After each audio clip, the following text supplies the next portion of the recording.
and that would be Go with the Guidelines, ACC 2022 and ESC 2021.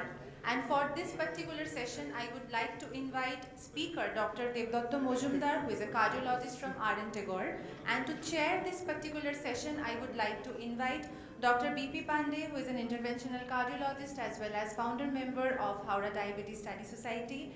And along with him, we also would like to have Dr. Narayan Bhattacharya, who is also a cardiologist, and Dr. Sanjay Shut, who is a consultant diabetologist. So chairpersons, I would like to invite you on stage and introduce our following speakers.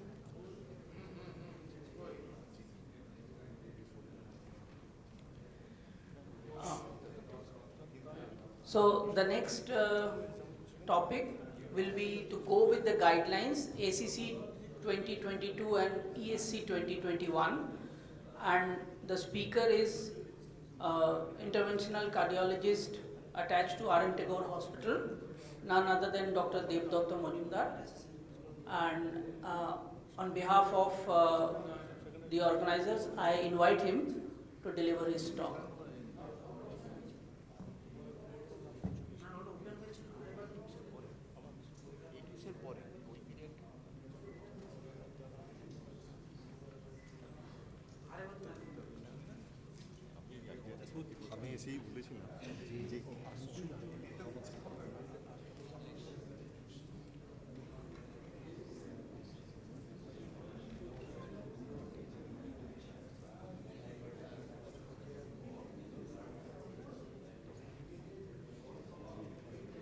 We will just take a moment because there is a technical glitch.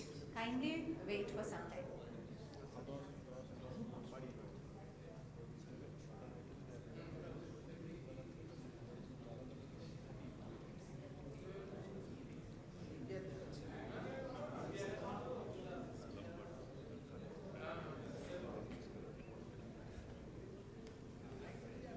This was very good.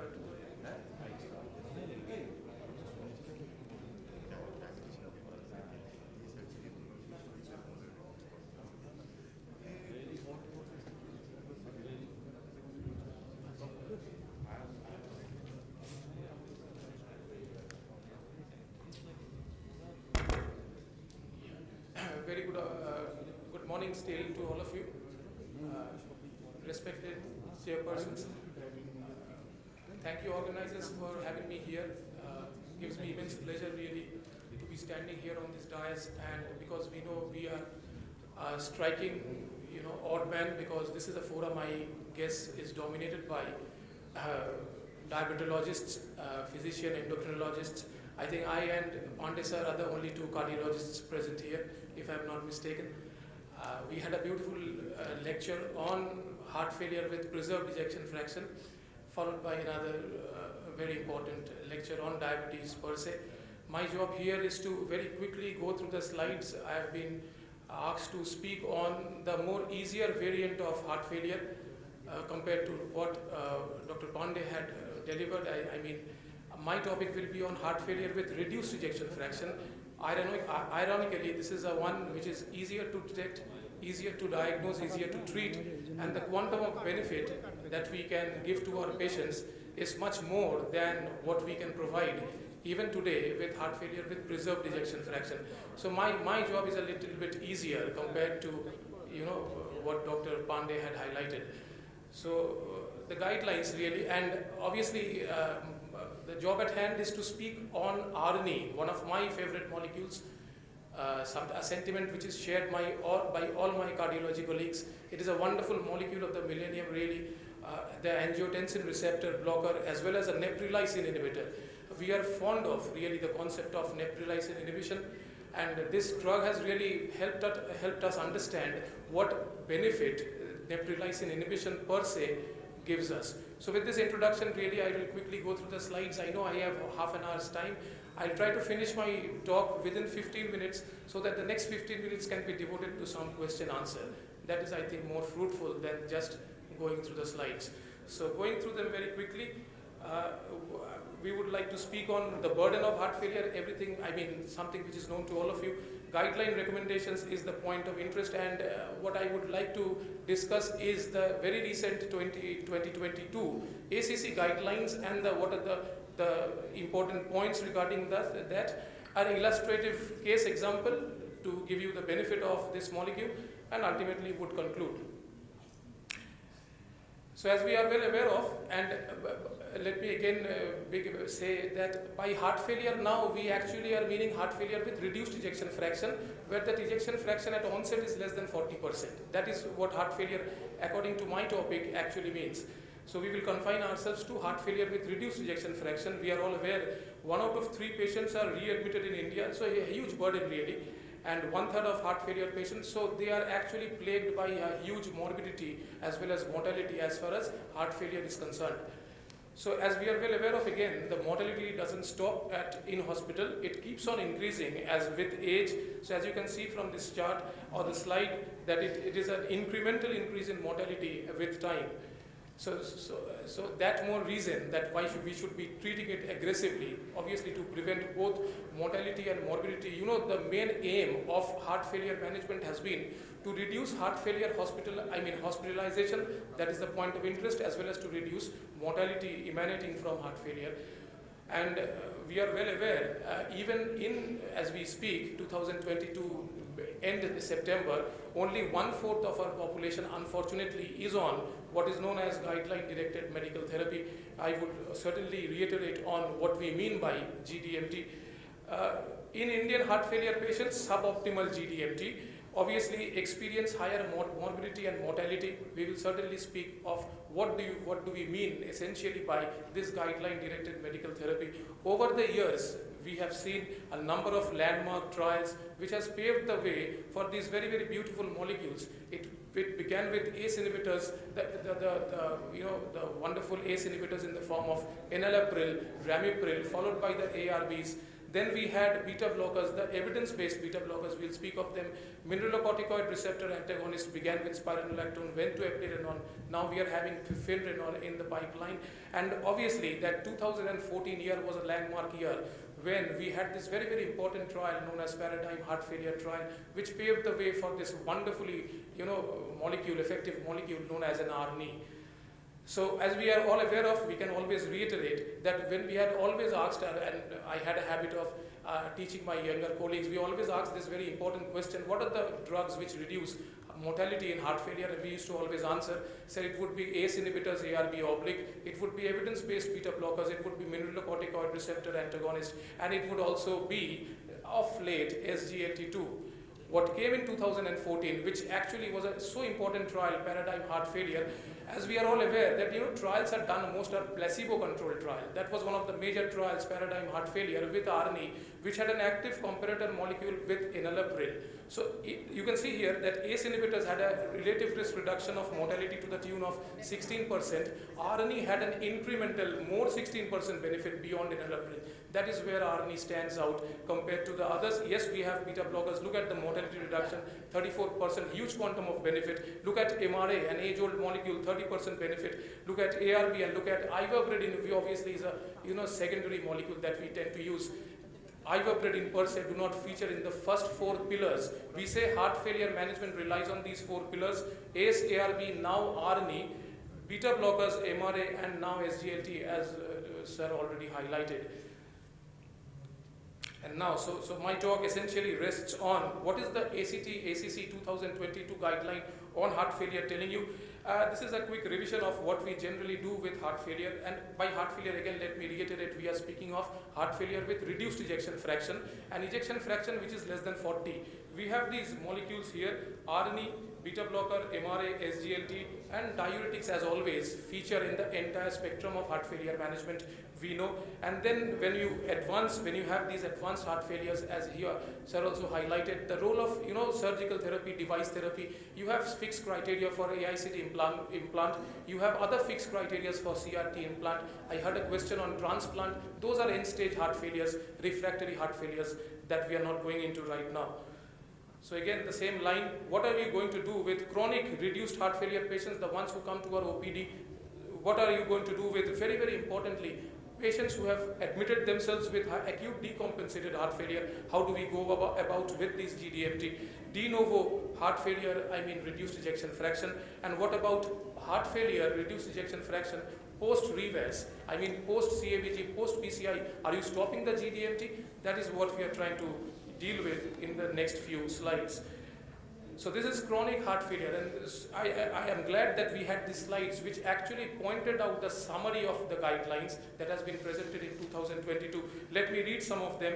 The use of RNE is recommended to reduce mortality and morbidity, one of the best RAS inhibitors that we have in town now.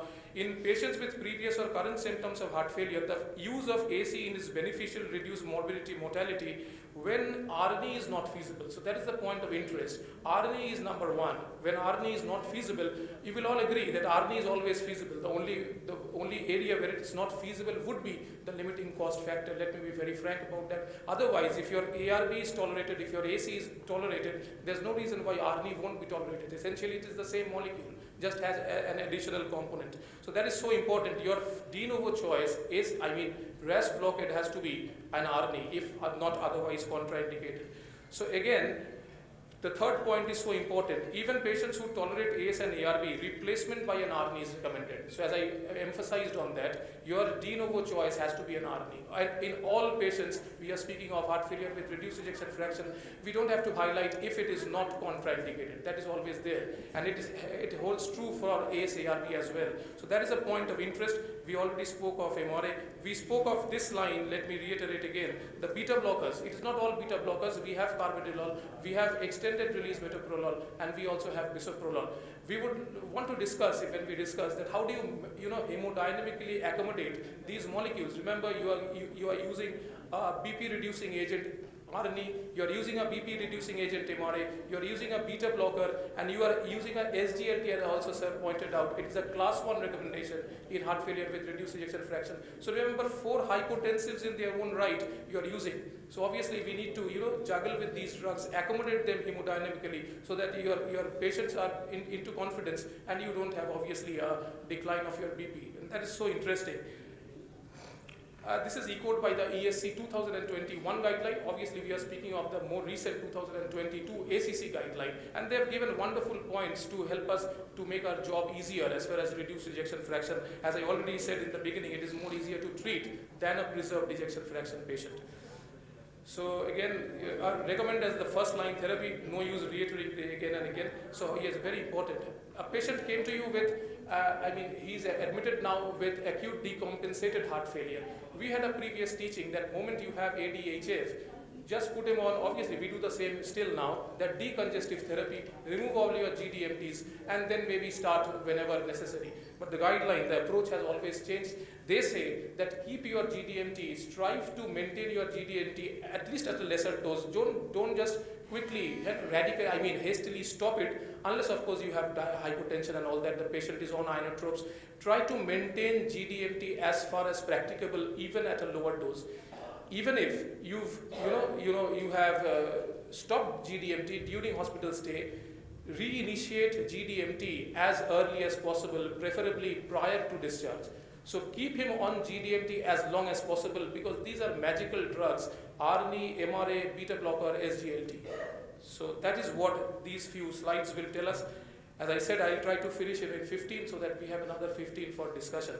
So that is what the ACC is telling us. In the second point, in patients experiencing mild decrease of renal function, asymptomatic reduction of BP, try and momentarily stop GDMT and at the earliest possible opportunity reinitiate GDMT at the a very small dose possible. As we always practice, sir will also agree that we always have a tendency of going low and slow rather than hastily, so that you bring the patient into confidence. That is how we go about in treating these patients. So echoed by the same guidelines, I will try to just present the summary of what each slide tells us. What is de novo heart failure with reduced ejection fraction? If you want to compare, how do you differentiate de novo heart failure with worsening heart failure? You would have noticed that younger patients, female predominant patients who comes to you with the OPD for the first time detected, what we always feel is that echocardiography is so integral in the diagnosis of heart failure, so it has to be very, very effectively done in a very good machine and someone who is very, very experienced in doing an echocardiography. You know what I mean, because essentially the diagnosis of this one relies on ejection fraction. We do in our centers, sir will also agree, that we do cardiac MRI to corroborate that what is your really ejection fraction, because that is the gold standard. But we don't expect cardiac MRI to be there in all setups. So echocardiography has to be very, very effectively, correctly done, because that is where your diagnosis is. So that is how do you differentiate. Worsening heart failures are, elderly patients. Young heart failures are de novo heart failures. But essentially, the mortality, morbidity is the same. You name it anything. If your ejection fraction is less, it is better you go with the guideline-directed medical therapy. And that is what has been echoed in both the guidelines. And this is post-REVAS, post-CABG, post-PCI, reduced ejection fraction. The guideline is very clear. Even if you have treated the underlying coronary artery disease, your treatment is not complete unless you continue with the GDMT. It has to be a supplementary therapy, both surgical as well as indefinite medical management. So that is what the slide said. The reason why we say this, because in spite of you doing a CABG or PCI, your mortality is still at baseline considerable. So that is the reason you would constantly want to reduce your mortality with these 4 beautiful drugs, as we mentioned. So we've mentioned all this, and yes, a very, very important point again, how do you dose it? We said where to use it, and now we speak of how do you dose it. I was just saying that we tend to go very slow and low. So, we had to accommodate all 4, and now the concept is very clear. You don't go one by one. You no longer use a vertical approach.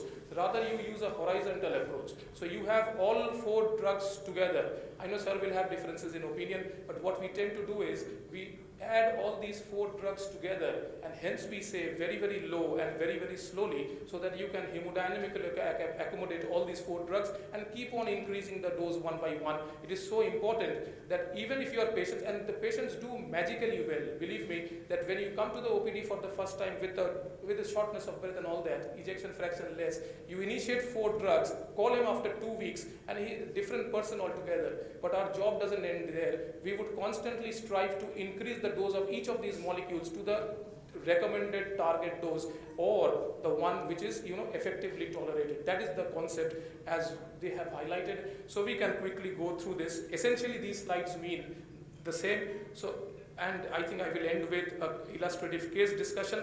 So this is a 53-year-old female. She had evidences of this dyspnea. She was complaining of shortness of breath on exertion. We found that ejection fraction was less than 40%. So certainly you are dealing with a diagnosis of heart failure with reduced ejection fraction. The renal function was okay, potassium was okay. These are things which are so favorable to us. You have an adequate BP, you have an adequate renal function. So easy to treat these 4 drugs, because we don't want to miss an opportunity to initiate all these 4 drugs at the earliest possible opportunity. So these are things that we know. 4.7% mortality, 15% 6 months mortality, things which we already know. And risk of readmission, and that is something which we don't want. We don't want recurrent heart failure hospitalization. Certainly we don't want heart failure mortality. So despite an ever-growing body of literature, this and that, so what is a preferred choice of treatment for de novo hospitalized heart failure? Now the guidelines are very clear. Previously we said at least sensitize the patient on an ACE-ARB and then you can go to ARNI. It is no longer like that. Even in patients who are ACE-ARB naive, you can initiate de novo initiation of RNE is recommended, and in hospital preferably, during the hospital stay, that there has been a sea change in our understanding given the trials that we have now. So these are guidelines which are the same, the ones which are saying and according to the guidelines. Now the next few slides essentially deals with the benefit of RNE. We can quickly go through them. On-sag-val had a significant lower incidence of CV death. See, it needs no mention. It is suffice to say, given the few slides that I have here, that it is a wonderfully well-tolerated molecule. It is the molecule of the millennium as far as heart failure with reduced ejection fraction is concerned, not what sir said, preserved ejection fraction. And we have understood one thing, as you increase the EF, the quantum of benefit of the same molecules tend to decrease. That is something we've understood. As I began by saying, it is so easy to treat heart failure with reduced ejection fraction than maybe treating. That is the reason why sir had taken up the difficult topic and I was given the easy topic. Thanks to the organizers for that. So I would just skip through the slides and save time so that essentially we have time for discussion. Thank you. Pleasure speaking in front of you. Thank you, DebButta. Is there any question from the floor? Yes, Kaushik. Hello. Thank you for this nice deliberation. My question is, sometimes it's very difficult for us to start these 4 drugs at a time because blood pressure doesn't permit. How low you can go with these 4 drugs? I was apprehending this question. Thanks for asking. And is there any role of ambulatory blood pressure monitoring in this case? To answer your first question, see our guidelines concept has been very, very clear that rather than employing that vertical approach, we would always want to have that horizontal approach, as we always have understood that instead of having 100% of one drug, it is always better to have 25% of all these 4 drugs. Yes, there can be a difference of opinion, as I said. The systolic BP is 90. Yes, I got your point. So I'll tell you that we would want to initiate these 4 drugs as early as possible. Yes, BP, maybe nutshell would be SBP of 100. If you have an SBP of 100, yes, you can at least begin with 2, see what your BP is, what is the BP doing, and then you can escalate, de-escalate. You can have a BP of 100 as your guiding, not that you cannot use it less than 100, because what is important for us is not the BP alone. Whether you have evidences of peripheral hypoperfusion, you know what we mean, cold clammy, urine pigmentation. So unless otherwise, because we have seen that paradoxically, if you had began with a lowerish BP, because of the reverse remodeling with these drugs you can actually increase your pumping ability of the heart and paradoxically increase the BP. I'm not saying you strive to individualize, but your target would be around 100, where you can have a same dose, less than 100 reduced dose, more than 100 increased dose, can begin with 2, gradually escalate to 4, but always have an opportunity to use all 4 as early as possible. And very, very low dose that will help in your BP. You're not asking our target dose is 200 milligram BD for this molecule. You can begin as low as 25, what we do.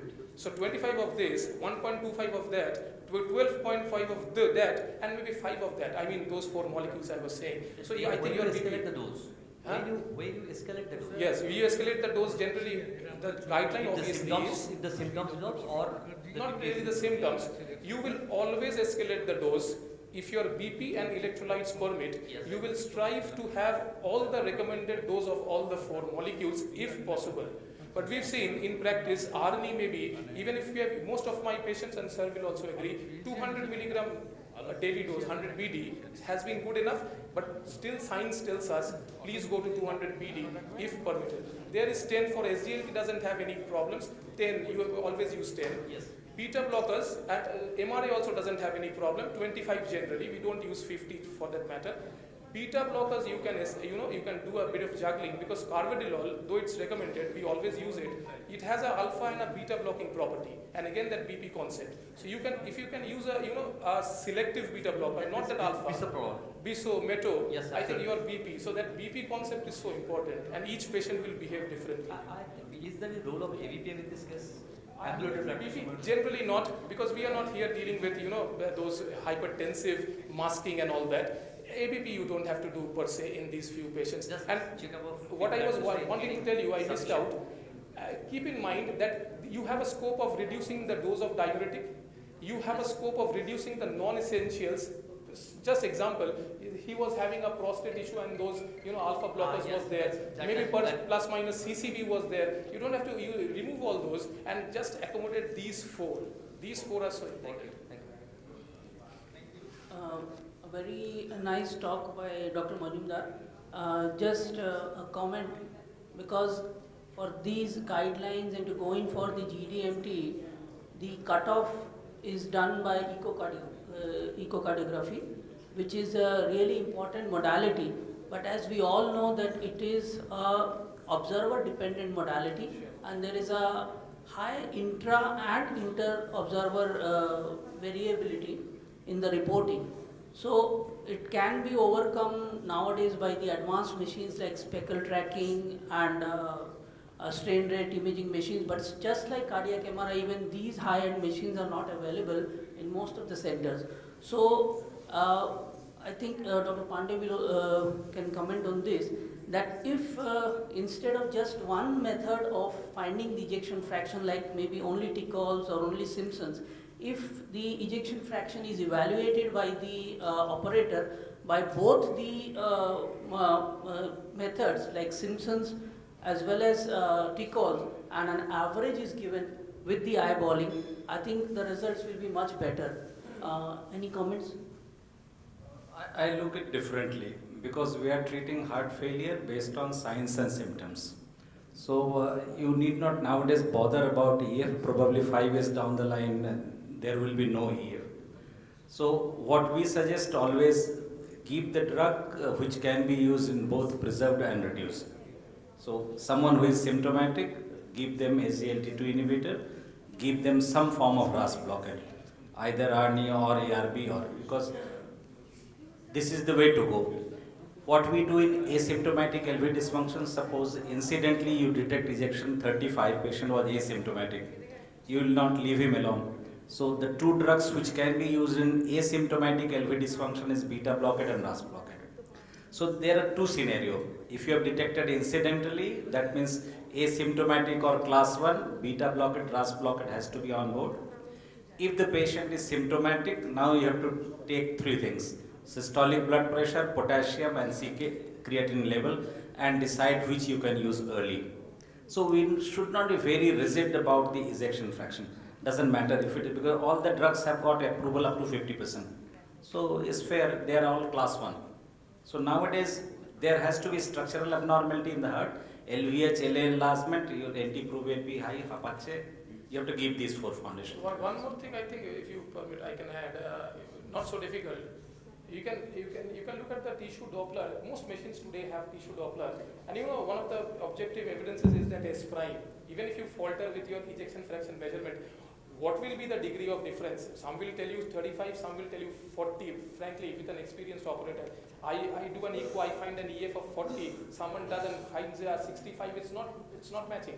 But still, if you want to have beyond, even if because cardiac MRI is not available in most centers, we can rely on that S prime. As we relied on E prime, E by E prime, we can always, yeah. And that will not have that inter-observer variability which that Tichol's and Simpson's will have. Plus GLI and other things. I think ejection fraction measurement is not an issue. IB has also highlighted to be that way. Yeah.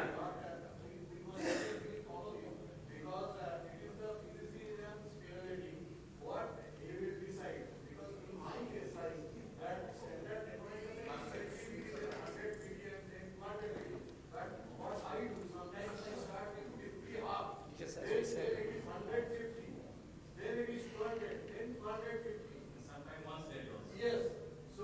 Absolutely.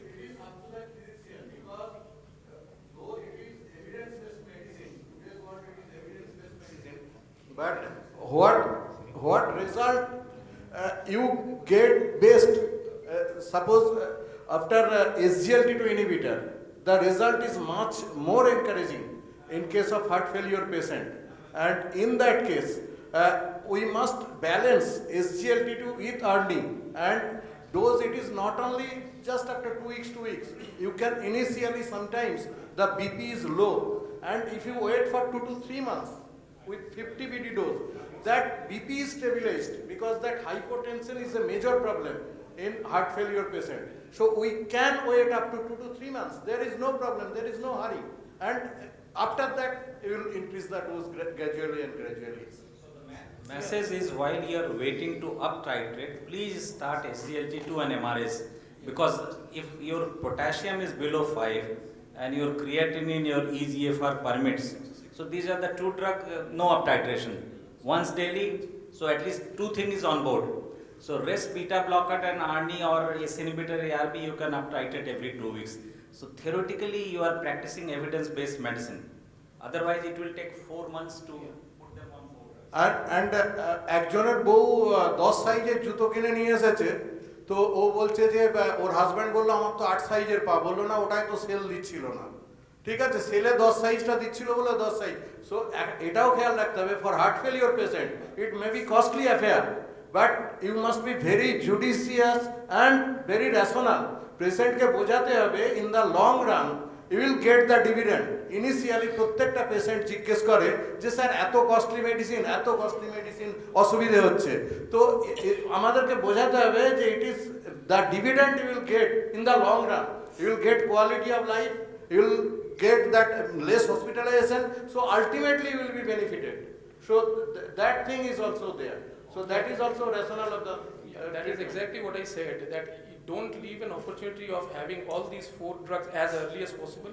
Very low, very slow and individual, patient-centric. It is not guideline-centric. Each patient will behave differently.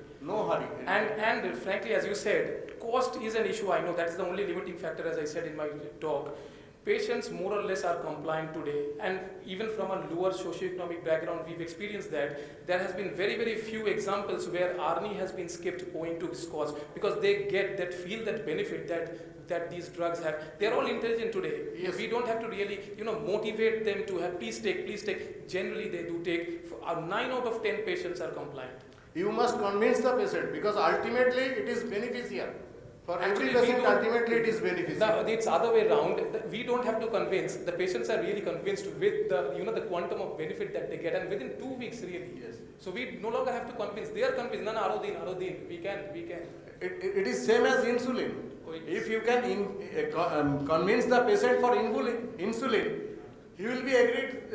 3 মাস পরে বলছে যে sir আপনি এটাই continue করুন। আমি ওকে বলেছিলাম 3 মাস পরে আমি অফ করব, ও আমাকে বলছে স্যার কন্টিনিউ করুন, আমি ভালো আছি। ঠিক আছে, Please. Thank you. A patient is stable on all the 4 drugs, Yes. JDMT, and his blood pressure 100/70 or Yeah, 110 last question. by 70. Blood pressure? Blood pressure is 100 round about 100 millimeter systolic, and he develops sickness. There is diarrhea, vomiting, or perspiration, or high fever. So, which of the drug we should stop or reduce the dose, and when to restart it? And my second question is that we are giving guideline directed therapy, and if potassium become high, so what should we do?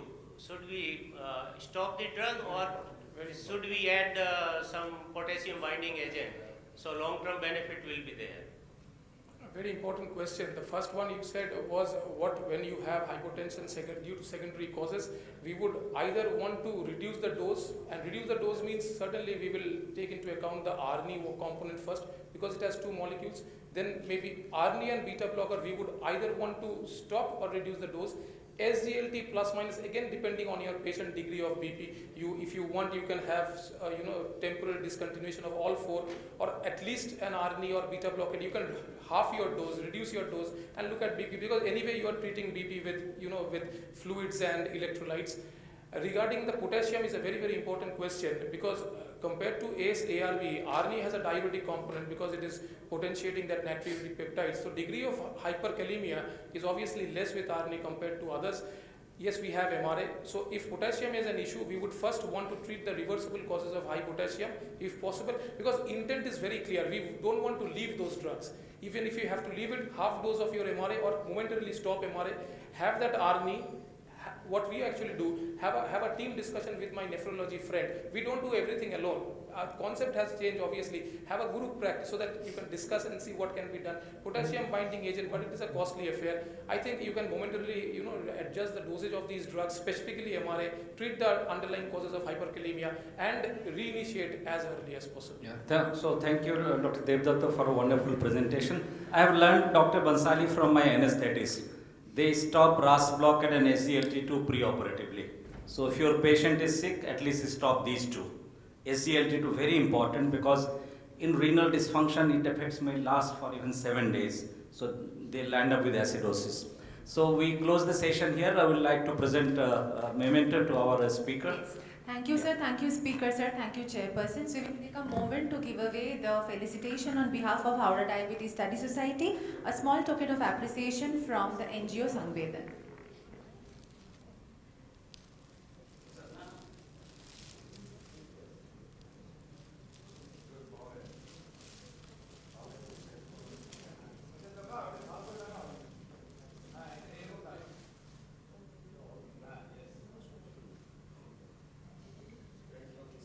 My honor to honor the chairpersons.